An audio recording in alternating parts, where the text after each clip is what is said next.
It's funny. I feel like we've all gotten so used to Zooms and everything that it's become.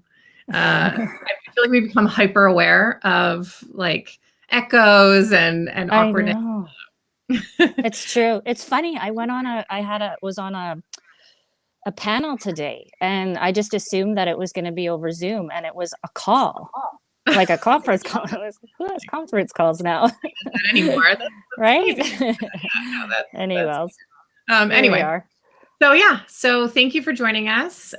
So today on our live of Dia Creative, we're with Traci Costa, who is the founder of Peekaboo, formerly Peekaboo Beans, and we'll kind of go into that whole history. So why don't we start off with how you all started? Like what was the idea and how did it begin?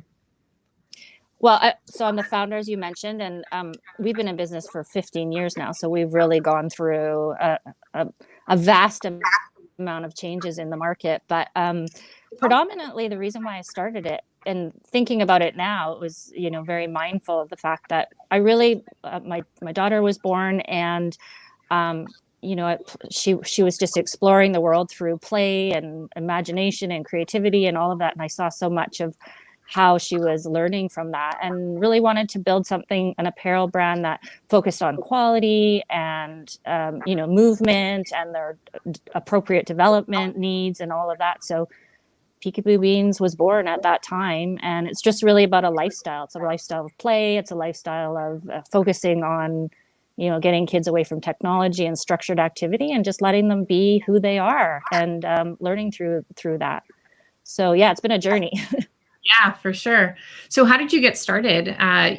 Were you making the clothes yourself? Did you have to look into manufacturing right away? How did you develop that initial sales plan? I didn't have a background in apparel or manufacturing, anything that degree, but really more focused on, in my world, was business. But I learned from scratch. I learned from bottom up. I started going to all the associations. I started, the apparel associations.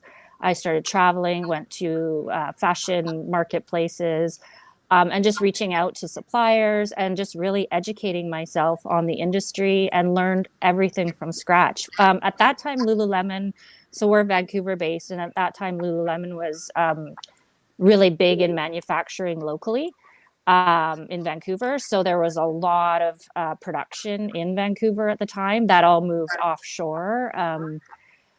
At some point, there was a big movement away from Vancouver with that, just with growth.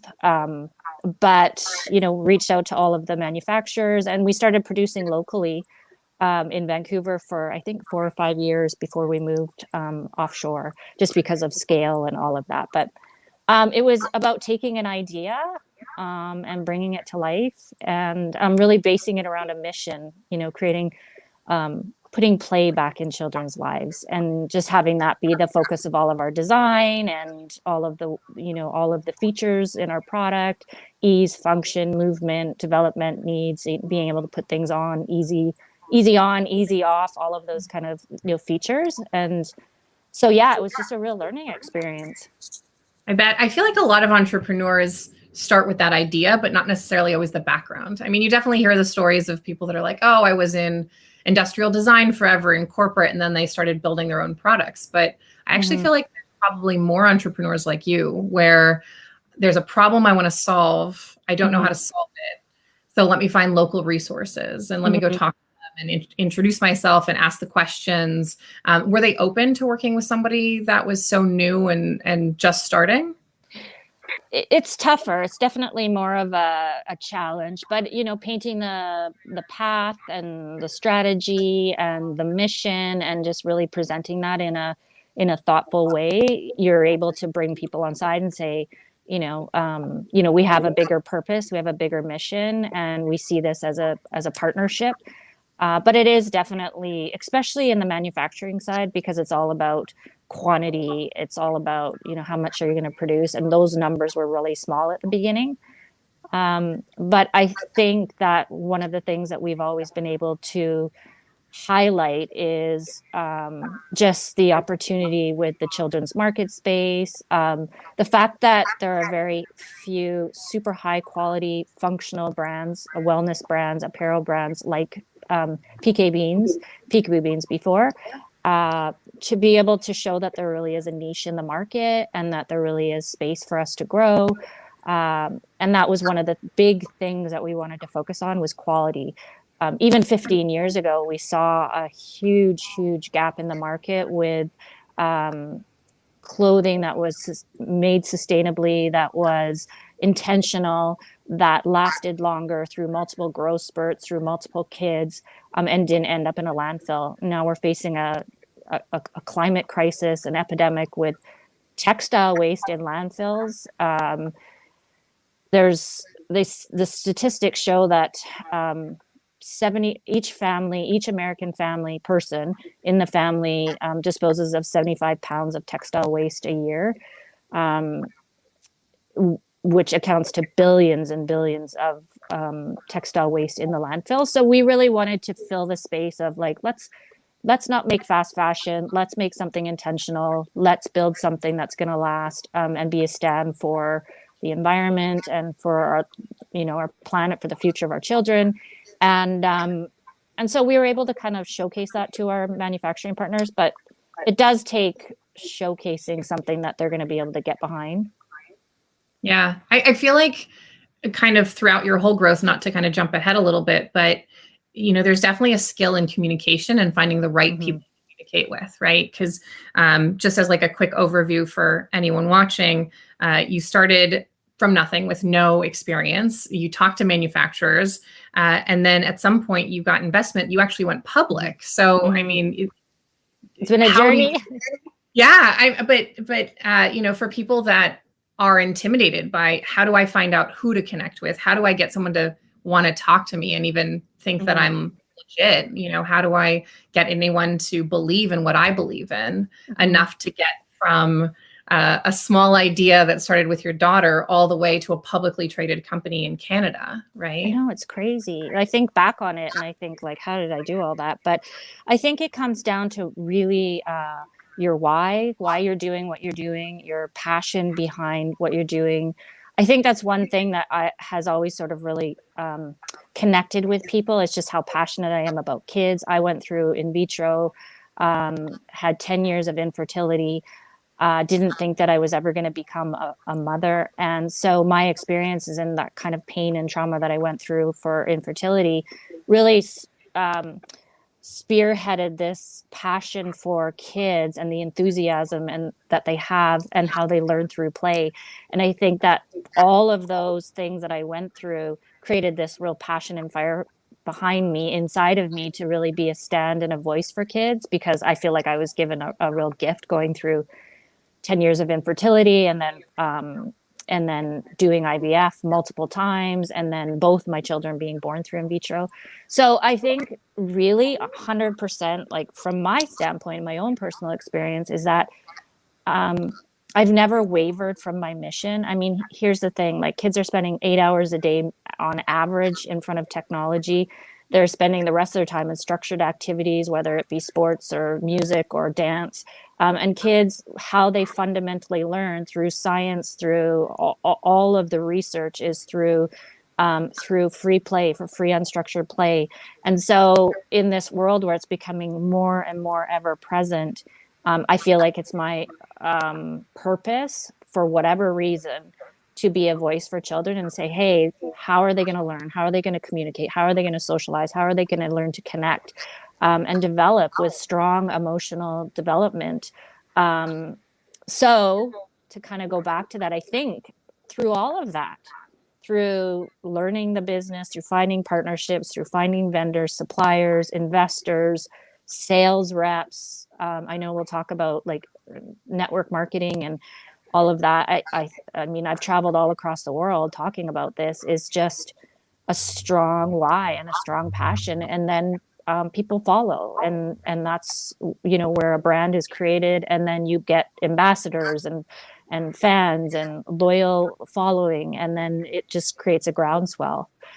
That's not to say that I haven't had like a million bad days. It's hard to keep yourself as an entrepreneur inspired, but when you have something like kids as the back and the voice and the mission, it's easy to kind of say like, I have to keep going through this. So Yeah. So I mean, and being transparent, I've always been transparent. I've always been upfront. I've always been honest with the challenges, and I think people appreciate that. There's never been, even with my staff or investors, I can't be anything but real. So I think people appreciate that in a world of chaos and over connectedness and just confusion and chaos. The world is just, there's social media just bombards us constantly, and we don't know what to listen to and what to believe. So I think that that's been a big thing too. Yeah, definitely. It's funny because we have been seeing a shift in the marketplace with more brands. Oh, we lost you visually for a second. Uh-oh, Tracy. Oh, there you are. Sorry. That's okay. We have been seeing a shift in the marketplace as new brands that are more ethical, are more transparent. I think it's funny because I think starting this 15 years ago actually puts you really early in that movement, because I don't think there were that many businesses 15 years ago that were about transparent or ethical or be mission driven. Mission driven businesses are exploding right now, but you've already had 15 years in it. And I wonder if that's I think you're right. That's probably a big part of your success, is it does feel different when, that there's an actual mission behind it. Yeah, and it's interesting just to see how social, like when I first started, there was like I wasn't even on Facebook. There was no Instagram, there was no TikTok, there was no Pinterest, there was none of that. I mean, we didn't even start in an e-commerce platform. We started in wholesale. So there was none of that. So I've constantly keeping up is definitely a journey. But then yeah, like brands like Tom's and Ten Trees and these real mission-based businesses, it's great to see them thriving and growing through that, and we still have lots to learn through all these new people that are coming into the space. Definitely. So when you were first starting out, let's go back to that. You found your manufacturers, you've got your clothing. How did you decide what your business structure would be to start out with? Like who your sales teams would be and what channels you'd use? Well, at that time, bricks and mortar was kind of like e-commerce obviously was alive, but at that time there's still Sears and the department stores, and it sounds archaic, but it was really like still very much a wholesale bricks and mortar type platform. It was nothing compared to what the direct to consumer space eComm is now. But so for me, it was just like, oh, I'm gonna get my samples and I'm gonna wheel my suitcase to local retailers, small mom and pop type boutiques, and do like a presentation like a salesman would do, and present the brand. People really loved our concept. They loved the idea of the quality. They loved the idea of really looking at kids' developmental needs, and how they dress, and making life easier for parents, and making kids happy with sensory friendly type clothing. So they loved that. So it was very easy to get into the stores. Well, not easy, but it was, when they saw the product and loved it and the feel of it, and it was all pre-shrunk, and it was just like what one of the retailers at that time called like everything that a parent wants, it wrapped in one garment. So that's how we started. And then so I started cold calling all across Canada for boutiques, and a lot of it at that time was like, hey, why don't you try it, and if it sells, then you can take it on. So a lot of it was like trial and error and just blind faith. But then we started getting traction in Canada, and then I ended up getting sales rep all across North America, in all of the major cities: New York, Dallas, LA, Seattle. So we had sales reps that were repping and getting into wholesale boutiques. We would go to trade shows, we would do all of that. And then in 2009, the market crashed, financial crash, and mom and pop boutiques were closing down left, right, and center. And we saw that was happening. I was actually going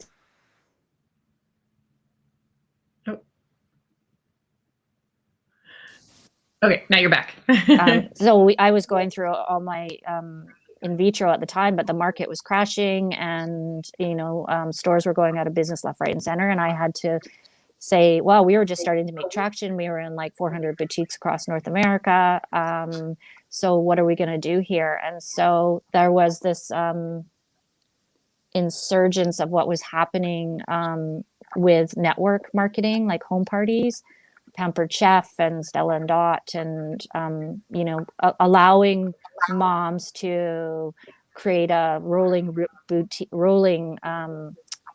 boutique and create like their own kind of small business. And so we pivoted the business into this direct sales platform, which was another whole entire journey in that. Which I have a lot of great stories on that. But we were a direct marketing company for several years, probably close to like 8 years, growing that out. Me traveling across North America as well, finding reps, like home party reps, and training and teaching all of these women how to run their businesses, and we grew exponentially from there. And it was quite a empowering story, and very, very it was very exciting. It was one of our most beloved times in the business. That's nice. I mean, it just feels like pivots have to happen all the time, right? And that's, you just have to survive whatever the market throws at you. So how did you start with the home based? Was it just finding some friends that are willing to try it out, or right? That's a good question. Find the network? How do you find all these moms? Yeah, it's so interesting. So the first, like, and my story is the first. What happened was the product was starting to be, well, because stores were closing down, so people weren't being able to access our product, and we didn't sell on eComm at the time. So we started getting phone calls from people saying, "I used to buy from this local boutique in Calgary, or New Brunswick, or Toronto, or Ottawa, and we don't have access anymore because this business, they went under. And so, where can we get our product?" And so as I started fielding these calls, I thought, well, what about, like, it was very much looking at opportunity. And so I would say, well, I'm going to be beta testing this direct sales platform. Is this something that you would be interested? You could earn a commission off of it. You could build a team. You could start managing a team, training a team. Well, and to be honest, Andrea, I had no idea what I was doing in that regard either. So I had to learn a whole other industry, direct sales, and that is a science. It's a formula that works in building. And we had thousands and thousands of reps. So basically, I just started with a few. And it's kind of like that old school commercial. You tell a friend, and they tell a friend, and they tell two friends, and they tell four friends, and so on and so on and so on. And then it just started to take on a life of its own, and it was really, really exciting. It all feels like it follows back to that same thing about intention, right? Is the creating the clothes with intention got you the manufacturers, which got you the boutiques, which got you the customers that then came back asking for it when they couldn't get it from the boutiques. And like riding that groundswell of the same sort of thing of being transparent and intentional and ethical with how you're creating things seems to be what drove you. Well, yeah. And if you're going to build a direct sales network, it has to be 100% this, because these women are going out and they're being a voice for the brand. So they have kids. They want quality clothing that they want to stand behind. They want to have a mission that they can get behind. So we had a lot of teachers, nurses, doctors, people in the health and wellness space, physiotherapists, child psychologists, all sorts of these people who were in their own careers, working on the health and well-being of kids or adults. And so this became really natural. They had kids, and it was an opportunity for them to be able to do kind of their play themselves, and like maybe they might have a corporate job, but this was an opportunity for them to do something with their kids, include their kids in their photo shoots, be able to talk about something that they're super passionate about. And so it had to be something that you engaged with that audience, and that they could get behind it and talk about it really passionately, because they would have these parties and they would, showcase the brand, and they would showcase the product. They would buy these kits, and they would go out and they would sell the product, and we would just get the orders. The interesting thing in that, though, is that your customers now we call them stylists, play stylists. They become your customers, and then their customers are their customers. So we weren't engaging with our end customer. And over time, that became an issue. Because it's like going through that game of telephone where you're telling the messages to your people and those people are telling the messages to their customers, and then it trickles down as far as a team gets built, and those messages get kind of diluted down and diluted down and diluted down, and then you don't really have access to your actual true customer. So there was pitfalls that did become relevant.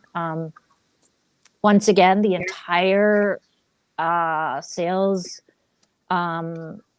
platform, the industry changed again. Like, I can't believe we went through another pivot, but we did go through another pivot after that.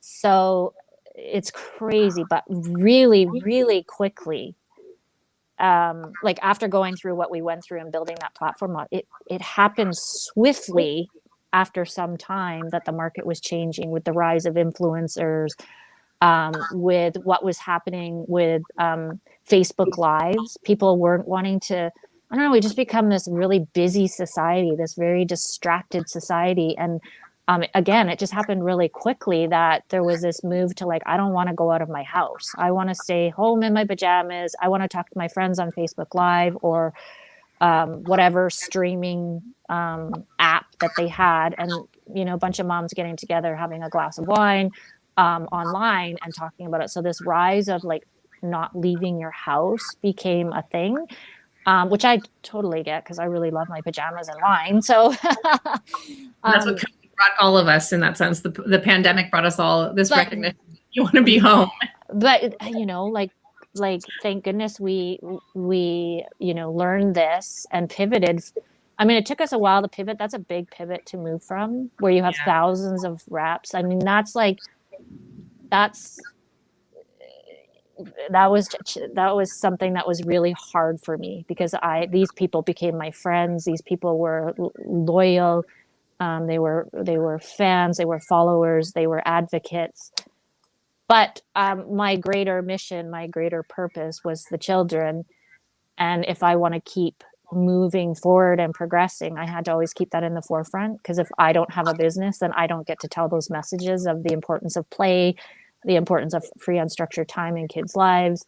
If I can't use my voice and my platform as a voice, then I go away. So I have to make tough decisions along the way. But we tried to do it with as much integrity as we possibly could. We grandfathered as many stylists into a new affiliate program, which I can talk about. But we did a lot of like very transparent videos on why we were doing what we're doing, allowed them to come on to a new platform, make selling from home even easier. At the end of the day, it actually would probably work out better from all of them, but although they might not have seen that at the time, the way that the world has moved, and particularly that, I mean, this was well before the pandemic. This was in 2018. So, you know, but now, thank goodness we did that. So what were your like red flags that you needed to pivot at that point, right? Because you had a growing network of moms. You did start seeing that you had layers and layers and layers. And so was it that you weren't getting clear data on your customers? Was it a drop in revenue, or was it actual salespeople saying, I don't really want to do this anymore? Like what was it? It was a little bit of all of those things, but predominantly margin. So our revenue was strong, but our margin was getting really impacted with the downline of commission paid out. So we had high commission volume. In order to keep people motivated, you have to pay out 25 to 35%. And then you have all your downline commission. I mean, we spent hundreds of thousands of dollars on commission plans that were motivating and did all the factors that would motivate people. But the margin was getting so impacted with our product being apparel. There was very little margin to go on. So our revenue was high, and top line revenue was high. But then the big conversation was financial. How are we going to continue to grow this? How much money are we going to need to be able to service the commission and the training? But also there was the sense of disconnection with the customer. And that, like you said, not being able to really get pure data from the end user. So it was kind of a marrying of all of those pieces that came together. But predominantly, we're gonna have to go and raise, an exorbitant amount of money to move the needle. Even though we knew we could do it, we were confident that we could do it. Is it where the market was going? And then there was a that gut sense that something was underlyingly going to shift, and I don't know what that specifically was for me, but it was definitely there. You could start feeling it. That Yeah, yeah. like a disconnect or also like a real sense, and anyone who's in the party plan business will understand this, and it's not necessarily a bad thing, because you get passionate followers, but there's a sense of ownership and entitlement from a field that it has you make decisions that aren't necessarily in line with what you would want to do, because you want to protect these people who are sales reps and that you feel very loyal to. But there starts to be a real disconnect, and I think it was really important for us to preserve the integrity of the brand. And it wasn't easy. It wasn't an easy decision, but it was one that I knew needed to happen for whatever reason. So when you're talking about making that shift, were you already moving into like an affiliate program so that they'd have another option, or did that come after? Okay, so that was part of the shift. It was part of it, and I was learning the whole affiliate world. It was in my world, it felt like a very new concept, but I know that in the affiliate world, it wasn't a new concept. But for lack of a better reference, for me, it was like if today's parent has a website, and that website you put a banner on, and anyone who clicks through that banner to PK Beans, then today's parent would get kind of a commission off of that, a pay per click or a pay per sale. So for me, that's what it seemed like to me. So I hadn't kind of like fundamentally made the shift in my mind that affiliate could actually be a mom blogger.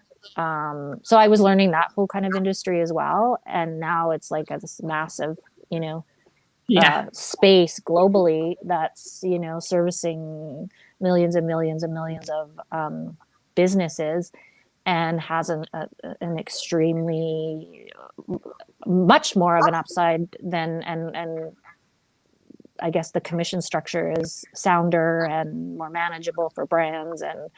And so we did actually seek out an affiliate model right away. Like, soon as we made the decision to pivot, then we thought, well, we can create a link so that all of these stylists could now just share the link. At that time in the party plan space, each of our stylists had their own website. Like, it was customized. Like it was under like our brand. So they all had their own replicated website, and then it would have a picture of them and their family, a little bio, but it was essentially like a website that was underneath our website. So it was a little bit of a challenge to have our stylists understand that link, people click through that link, and it's not your own website, but that link is generated that if anyone clicks through that and shops the site, then they get the commission.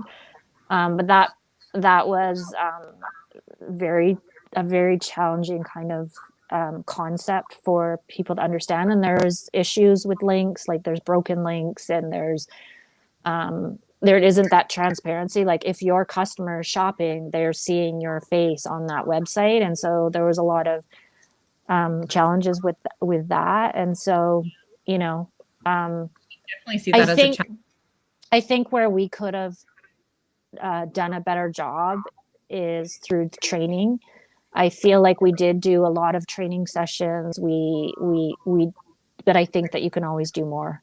And so I think that would, if I was looking back, if I could do more, even though at the time I did feel like we were doing a lot and providing the opportunity for that learning, you can always, hindsight's 2020. So, but here we are today, and, we've gotten through it, and we've done the pivot, and, now we're direct with our customer. Now we can have conversations with our customers. Now we can, be transparent through social media and all of the platforms, like what we're doing right now, and teaching people about our brand and why our brand is something that they would want to support and shop with, and have, real meaningful relationships with our customer. So again, it's been a journey, but so when they had their own websites, I mean, because you were doing the proper, like, complete networking model. So it's like, if I signed up to sell for you, and then I had a friend that I referred to, I'd actually get part of her commission, right? And it would, and that's right. So did every single person down the line have their own website too that you had to manage on top of that? So they had a Backend, so they were able to there was all the software. We had direct sales software, so it'd be like, you could look on your dashboard, like behind the scenes on your own dashboard, you could see how many people signed up under you. You could see how many of the people sold on your team. You could hold, like, we did training sessions, and we would train our leaders, and those leaders would go out and train their field, and so, like, that was all transparent. And there was, like, little things that they could do from their own standpoint, like add a picture and add different bios and do, like, but they could see all of the analytics of other customers. They could see all of that. So we managed, like, if we changed the whole entire site, that would virtually go to their sites, and it would be like one uniform, it would look like one uniform company, one branded company. But they had visibility on their own sales, their own team, their own network, all of that. And were they placing sales on behalf of their customers, and that's why you weren't getting all the customer data? Yeah, so that became very tricky, because some people would go through their site and order, so you could see that. They would do bulk orders, and they would order under themselves, so you weren't getting full like transparency and data. Party and pass it out to their friends. That's exactly it. And there was a lot of and this isn't saying that they were doing anything wrong, but there was a lot of gaming. And that's just because the way that the system is set up. It's not because they were doing anything wrong. It's just like you said, I'm going to host a party, and I'm going to accumulate a whole bunch of orders, and then I'm going to disperse all of the benefits from that party, so everyone gets a free piece. So that's great, but there's a recipe for growing a direct sales model, and that is having an in-home party, recruiting 3 people to sell the product, getting 10 customers to buy. And if you're not actually sitting in front of people and not actually having a traditional party where you're talking about the product and the why and the brand and all of these things, then you're not actually having a true party that is going to have that recipe for growth. So that's one of the things that started happening, is that there was a lot of gaming going on and actually not true parties. They started having all these Facebook events, and so what was happening was there was sales, but there wasn't growth on the recruiting side. And that's how this platform works.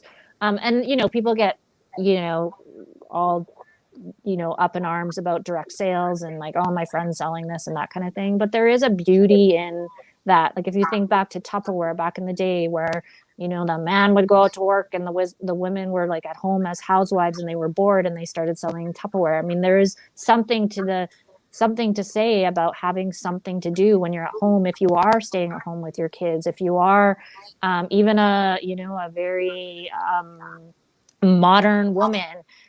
There is, but you have a love for your kids, and you want to stay home with them. It gives you something to do that is meaningful, other than just changing diapers and all of those things. Even though those are beautiful things to do, we have these brains that are constantly fueled. So as much as there is some stigma around direct sales, it was a beautiful platform where I'm not kidding you when I say how many women I would talk to who would message me that would say, I was going through postpartum depression, and this gave me something to like get excited about. It gave me a night out to go out to talk to other women. It gave me purpose. It gave me an opportunity to make extra money for my family. So as much as there is stigma around it, it's a beautiful platform that does work. But a lot of direct sales companies are changing their models now to more of an affiliate type platform too, because at the end of the day, people don't want to get out of their houses. So it is a little bit challenging. But I do think that one thing we're seeing right now, especially after this past year and a half, is that people want more flexibility in their work life. They want to be able to work when they want to work. They want to work how they want to work, and to be fair, that home-based model was the first iteration of that. Yeah. you wanted to. You could go pick up your kids, you could go out, you could do Totally. whatever you wanted, and it would flex around your life, which is Yeah. great.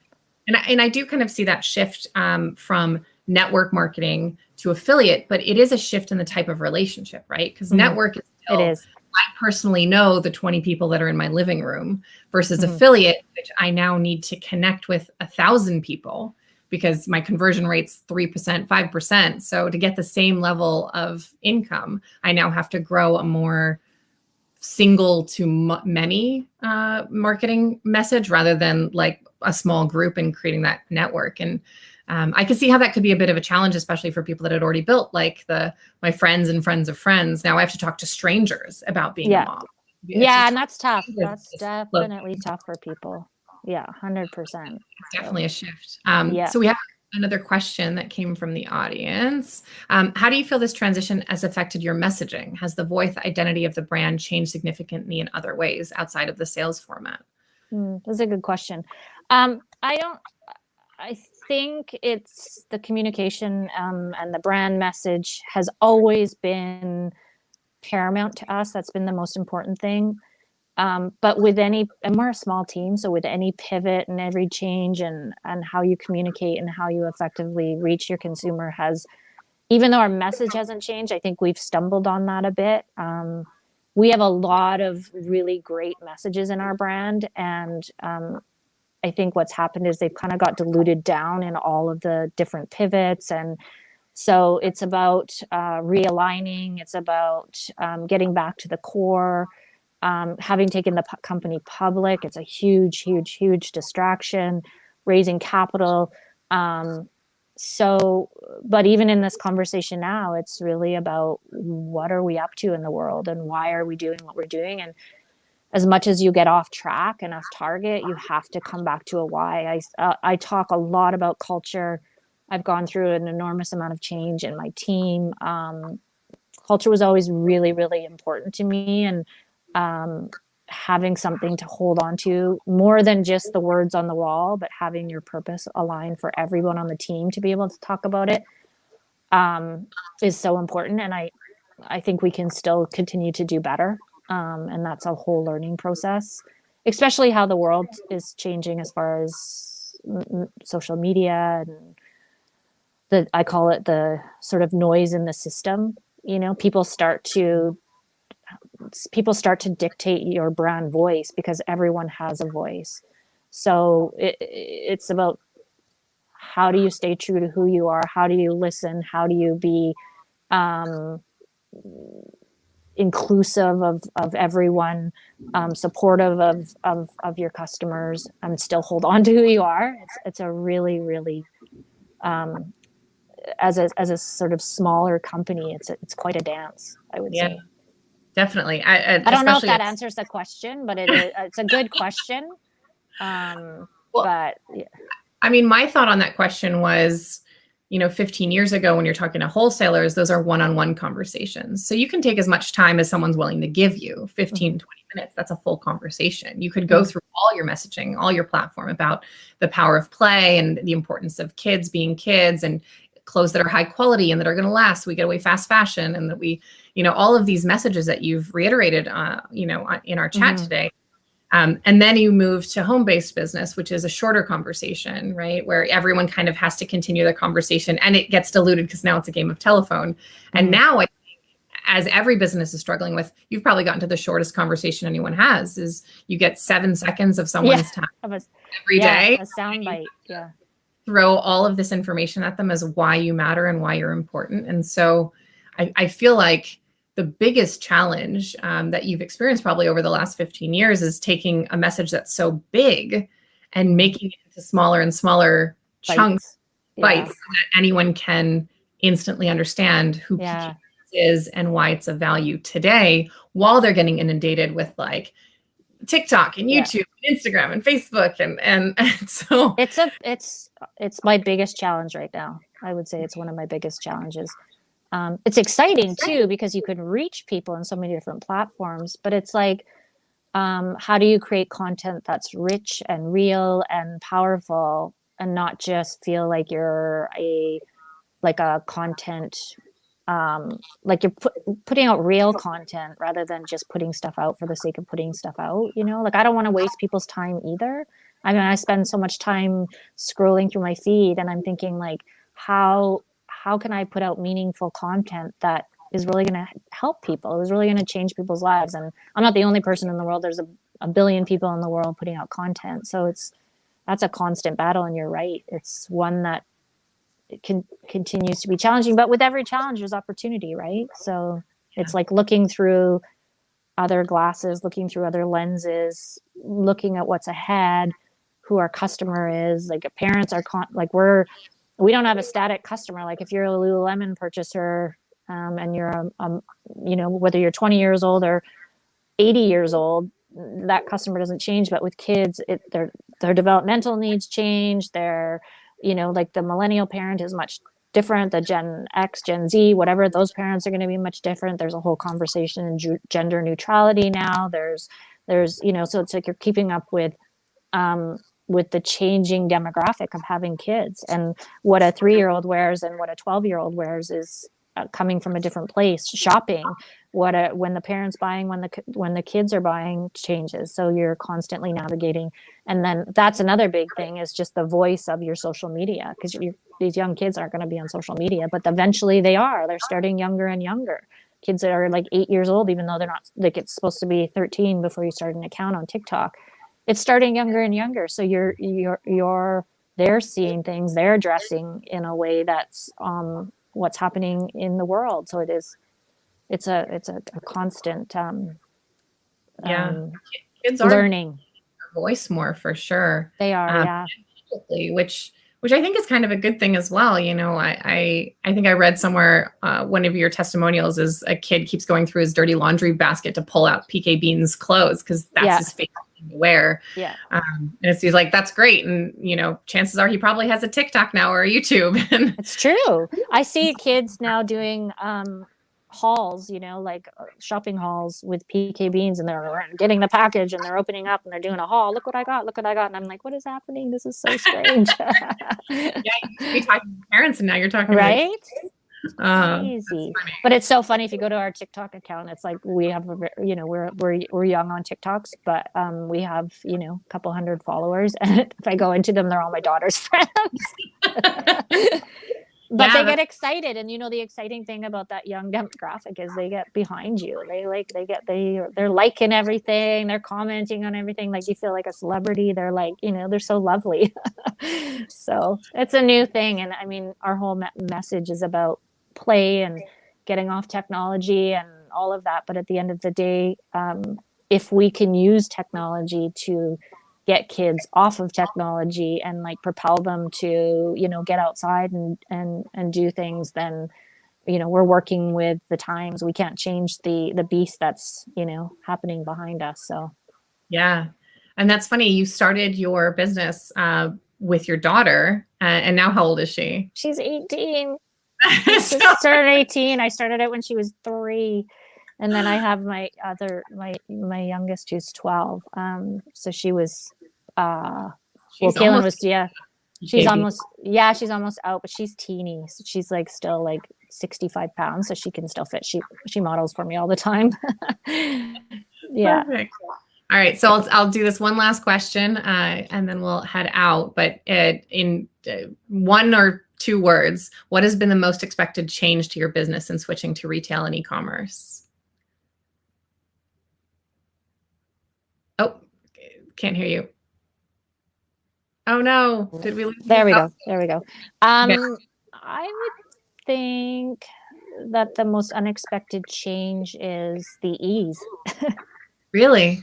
Yeah, the amount of work and the amount of team that we needed behind other models, whether it be wholesale, whether it be the direct, well, predominantly the direct sales platform, moving to e-commerce. I mean, we can run the business on 4 people if we need to, like, you know, worst case scenario, like the ease, the power of it, the functionality, the amount of work that you can do yourself, like with models like Shopify. It's incredible. So I think it's the burden of the amount of work. It's different, but it's functional, and it's effective, and and the analytics behind it. Like it's like flying a plane. You can really know what's going on and understand it, and I love that.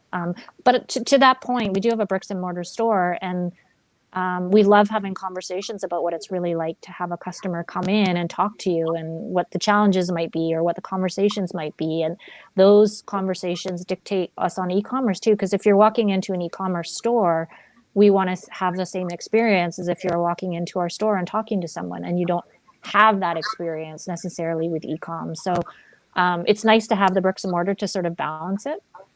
Yeah, it gets you a lot better customer data, I bet, for sure. It does. Oh yeah, I love that. I love that. I think as running a digital marketing agency, the one thing I love, especially working with small businesses and startups, is one little bit of effort you can leverage across multiple platforms. So you're right. Whereas before, if you're doing anything in person, you literally have to keep doing the same thing in person. Now you make one video, we just have to edit it a little differently for Instagram, TikTok, Facebook, YouTube. So and now one effort gets amplified. And so you're right, you need less people to make a bigger impact. I kind of keep seeing it that way. Well, thank you so much, Traci, for joining us. It was kind of nice to get back to talking about those roots, so you get caught up in the business so much. So thank you for having me, taking the time to chat. Absolutely. Well, have a great day, and thanks so much. You too. Okay, take care. Bye.